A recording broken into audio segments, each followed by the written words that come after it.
Aujourd'hui, c'est mon top de 2023.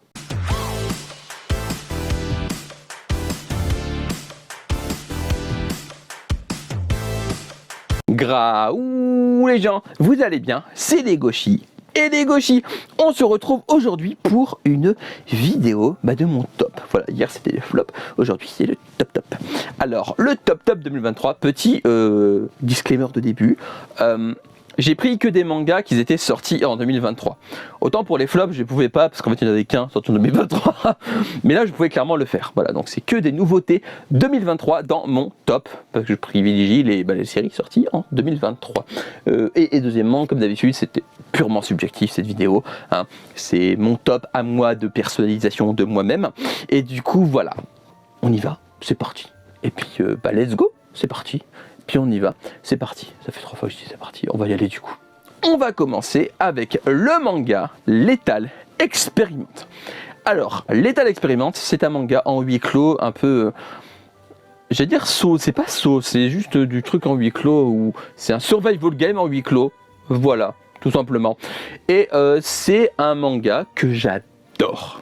Voilà, Lethal Experiment, c'est sans doute le meilleur huis clos survival game que j'ai lu, parce qu'il est extrêmement prenant, extrêmement surprenant. Il est encore en cours, il manque 3 tomes je crois pour terminer la série, donc c'est pas grand chose, et c'est clairement un des meilleurs mangas du genre, et pour moi c'est mon manga préféré du genre. Tout simplement.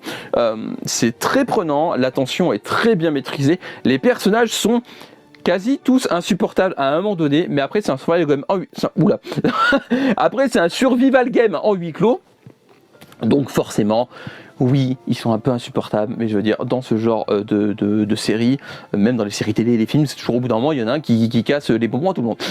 C'est un peu le cas ici aussi, mais c'est un peu normal, c'est le genre qui veut ça. Et j'aime énormément. Voilà, tout est bien, même les dessins sont géniaux. C'est un manga à lire absolument. Clairement, Lethal Experiment, c'est... mon thriller préféré de cette année, je pense. Voilà, parce que c'est un thriller, hein, donc c'est un thriller, voilà. C'est mon thriller préféré du genre. Et en plus, il y a une subtilité que j'aime beaucoup, c'est-à-dire que... alors, c'est pas du spoil, parce que littéralement, c'est dans la première page du premier tome. Dans la première page du premier tome, on sait combien il y a eu de survivants. Mais on sait pas lesquels. Et je trouve ça extrêmement intelligent. Parce que du coup, ça vous force à vous poser la question de qui va rester à la fin dans le nombre qui est donné au début. Et je trouve ça vraiment cool. Franchement, cette idée, c'est une des meilleures idées que j'ai vues dans un thriller en huis clos. Savoir le nombre de survivants, mais pas savoir lesquels, c'est pépite. Clairement, j'aime énormément cette idée. Et en plus, le manga l'utilise très bien. C'est clairement un coup de cœur et c'est clairement à lire absolument. Ensuite, le quotidien d'une épée maudite. Alors lui, donc c'est un manga de, attendez je sais plus le nom de l'auteur, il est en face de moi, Nikichi Tobita, il est en face de moi, il est là-bas. Donc c'est Nikichi Tobita qui a fait Monster, Elden Ring, je vous en parle un peu plus tard, entre autres. Voilà, c'est un auteur qui fait des mangas loufoques, complètement débiles, clairement en termes de série humoristique, c'est ma préférée de l'année je pense. Parce qu'en fait, faut pas vous attendre à une histoire très poussée, faut pas vous attendre à des situations réalistes qui sont drôles. Ah non, alors là ça part dans un délire, mais délirant. Voilà, ça n'a aucun sens. Et c'est ce qu'on recherche en lisant ce manga, et ces mangas lui en général. Nikichi Tobita, c'est un peu le maître pour moi du manga loufoque, parce qu'en plus les blagues sont très maîtrisées et surtout se renouvellent. C'est toujours très drôle, et je me suis pas lassé pour l'instant en 3 volumes sortis, il me semble, non 4 volumes. Donc voilà, le quotidien d'une épée maudite pour moi c'est un méga coup de cœur. Parce qu'en fait, Nikichi Tobita, quoi. Cet auteur est incroyable, il fait que des conneries, et ces conneries sont drôles en plus, c'est ça le problème. Mais du coup, voilà. Donc, le manga est à lire absolument, si vous cherchez un truc loufoque, complètement débile, c'est le manga qu'il vous faut. Ensuite, le château solitaire dans le miroir. Alors, lui, j'aime énormément. C'est très touchant, c'est très prenant. C'est tiré d'un roman qui est sorti en France, je possède, je ne l'ai pas encore lu parce qu'en fait le manga n'est pas encore fini. Je préfère finir le manga d'abord et découvrir le roman après. Il y a un film qui est sorti et qui sort en DVD, il me semble, au mois de mai, je crois, ou mars, je sais plus. Bon, l'assistant a été voir, il sort au mois de mars. Voilà, vous avez la confirmation. Et c'est un manga qui est extrêmement... poignant. Les personnages ont une relation qui est très très belle. Il y a des petits accrochages de temps à autre, mais c'est un peu normal. Et le thème est très très cool. Franchement, j'adore. C'est extrêmement beau. C'est dans tous les sens du terme, que ce soit en termes d'histoire, d'ambiance ou même de dessin, c'est magnifique. Clairement, on est sur un manga absolument incroyable qu'il faut lire absolument si vous cherchez un récit touchant, poignant, très beau. tout simplement. C'est un manga qui est vraiment à découvrir, et s'il vous plaît, n'hésitez pas du coup à vous jeter sur le roman ou le film. Je crois, si je dis pas de bêtises, que le film est adapté, enfin le design ressemble vachement au manga, donc je sais pas si c'est adapté du manga ou c'est adapté du roman, parce que les films d'animation, quand c'est tiré d'un manga qui est tiré d'un roman, c'est un peu compliqué, je sais jamais si le film est tiré du manga ou si le film est tiré du roman. Voilà, et là du coup je sais pas. Mais c'est un manga qu'il faut absolument lire. Voilà, vraiment, si vous cherchez un manga très touchant, c'est un must-have. Ensuite, Arion. Alors, si vous me suivez sur Instagram, vous savez mon amour inconditionnel pour Arion. Arion, c'est un manga dont j'ai d'abord vu le film d'animation qui est sorti il y a un petit moment, il y a plusieurs années. Bien plus de plusieurs années, enfin il est loin. Voilà. Et le manga est assez vieux également. Et du coup, j'avais adoré le film d'animation et j'avais trop hâte de découvrir le manga. Le manga s'est terminé là, en ce mois de décembre. Du coup, j'ai pu lire le tome final il n'y a pas si longtemps, la semaine dernière. J'ai pu lire le tome final la semaine dernière. Une claque. Du début à la fin. Donc c'est inspiré de la mythologie grecque, ça change quelques trucs pour créer une histoire autour d'un changement majeur. Et vraiment, c'est une histoire qui est excessivement prenante. C'est une histoire où on s'attend à rien. Vraiment, à chaque fois qu'il y a un retournement de situation, ça nous vient sur le coin de la tronche et on s'y attend jamais. Je trouve que Arion, c'est excessivement bien maîtrisé. C'est une histoire qui est tellement prenante que quand vous lisez un tome qui est un énorme pavé, vous voyez pas le temps passer. Ces 3 énormes pavés, clairement, je les ai pas vus passer à chaque fois parce que on est tellement à fond dedans que ça passe à une vitesse. Et pourtant, c'est un peu bavard par moment, pas tout le temps, mais en vrai, c'est vraiment trop bien. Pour moi, c'est un chef-d'œuvre, c'est même une œuvre d'art à la limite. Parce que Arion, déjà, l'édition de Naban est incroyable. L'édition de Naban est magnifique. Voilà, donc déjà, l'édition de Naban est une merveille. Et ça fait honneur à ce manga incroyable. Arion, c'est pour moi un de mes plus gros coups de cœur de l'année. Donc sa place dans le top était toute trouvée. Dès que j'ai pensé à faire mon top, le premier qui m'est venu en tête, c'est Arion. Clairement, c'est vraiment le premier il a popé comme ça, Arion. Voilà, il est venu, il a fait Arion, comme ça. Il est passé devant, il a fait Arion, comme ça. Je vous jure, le manga est passé, il a fait Arion, moi j'arrête. Mais c'est un manga qu'il faut absolument avoir dans son manga tech pour moi. C'est un must-have, je sais plus parler. C'est un must-have à avoir absolument, parce que un must-have à avoir, ça veut rien dire. Vous avez compris, je tourne la vidéo, il y a 23 heures. Voilà. Donc, Arion, à lire absolument. Clairement, c'est un chef-d'œuvre. Vous ne pouvez pas passer à côté d'un chef-d'œuvre pareil.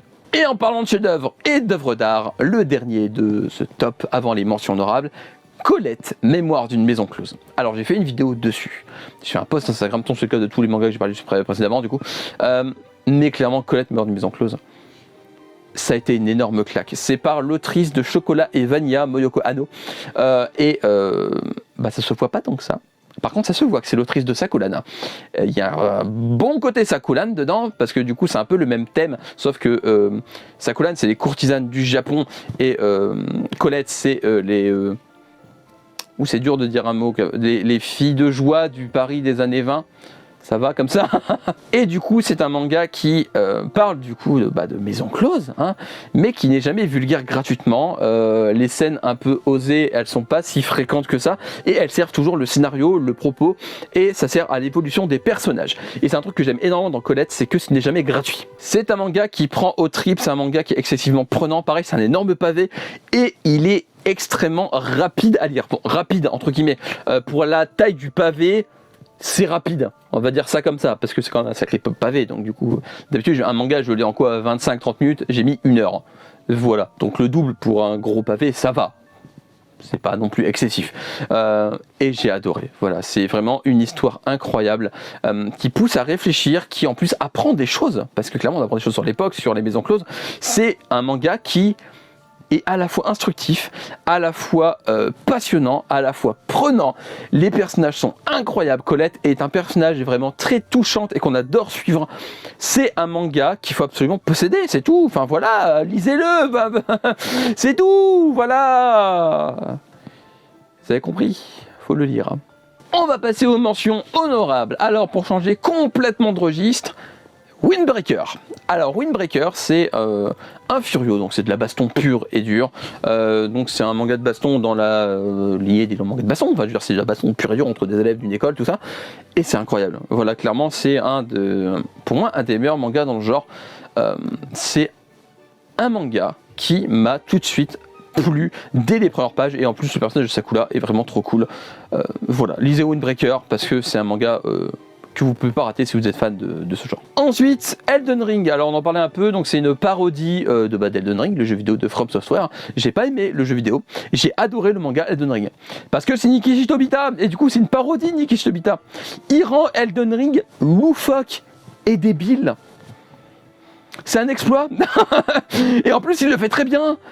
Parce que même je l'ai fini Elden Ring, c'est pas parce que j'ai pas aimé que j'ai pas été jusqu'au bout. J'ai fini Elden Ring, j'arrive à reconnaître les scènes, mais de manière loufoque. C'est du pur génie. Et pour finir les mentions honorables, Les Âmes Enflammées. Alors lui m'a fait chialer de ouf. C'est excessivement triste, touchant. Si vous êtes comme moi très sensible à ce genre de thème, à ce genre de manga, clairement c'est à lire absolument. Voilà, Les Âmes Enflammées, c'est une œuvre qui est très émouvante et qui parle de sujets très actuels.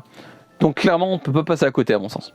Et du coup voilà, c'est fini pour cette vidéo de mes tops 2023, j'espère que ça vous aura plu. Alors elle est, je pense, plus courte que les flops, en même temps, quand on a un flop, c'est plus facile d'argumenter longuement dessus qu'un top. Surtout que les tops, j'en ai déjà parlé longuement en vidéo ou en post Instagram, du coup forcément, ça fait un peu redite et je voulais pas trop me répéter non plus.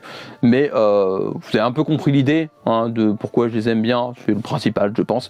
C'était pas non plus le but de présenter les mangas, c'était juste pour vous dire pourquoi je les aimais de manière assez rapide. Parce que c'est qu'elle fait une vidéo calendrier de l'avant, je veux pas qu'elle soit trop longue non plus, avec ces vidéos par jour. Vous avez compris l'idée.